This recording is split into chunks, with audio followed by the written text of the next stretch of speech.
حضرت عمر رضی اللہ تعالی عنہ کے دور میں ایک دفعہ دو عورتوں نے ایک ہی جگہ دو بچوں کو جنم دیا۔ ایک کی لڑکی اور ایک کے ہاں لڑکا پیدا ہوا۔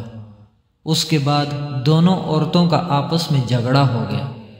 جھگڑا اس بات پر تھا کہ ایک عورت کہتی تھی لڑکا میرا ہے اور لڑکی تمہاری ہے، دوسری کہتی تھی کہ نہیں لڑکا میرا ہے اور لڑکی تمہاری ہے۔ لوگوں نے جب ان کا جھگڑا دیکھا تو ان دونوں عورتوں کو حضرت عمر رضی اللہ تعالی عنہ کے پاس لے گئے اور سارا قصہ بتایا اور کہا آپ ان میں ٹھیک فیصلہ کریں گے۔ حضرت عمر رضی اللہ تعالی عنہ نے کہا حضرت علی رضی اللہ تعالی عنہ کو بلایا جائے، وہی ان کا ٹھیک فیصلہ کر سکتے ہیں۔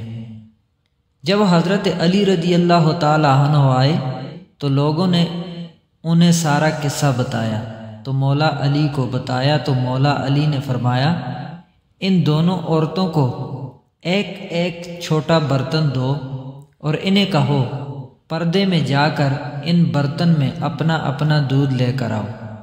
جب ان عورتوں نے دودھ لا کر دیا تو مولا علی نے فرمایا کہ ایک میزان لایا جائے۔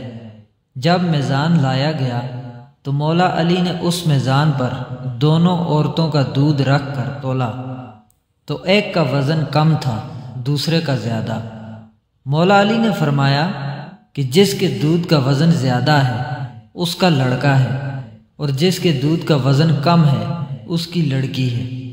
یہ دیکھ کر لوگوں نے کہا یا علی آپ نے یہ فیصلہ کہاں سے اور کیسے کیا ہے؟ مولا علی نے فرمایا قرآن سے۔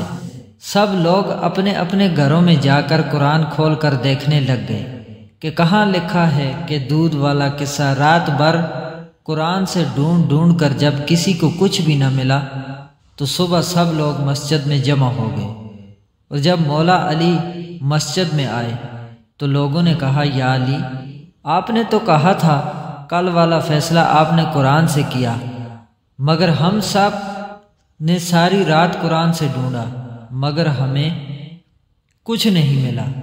مولا علی نے فرمایا کیا قرآن میں تم نے وہ آیت نہیں پڑھی کہ مردوں کا حصہ عورتوں سے 2 گنا ہوتا ہے؟ سب نے کہا یہ آیت تو ہے۔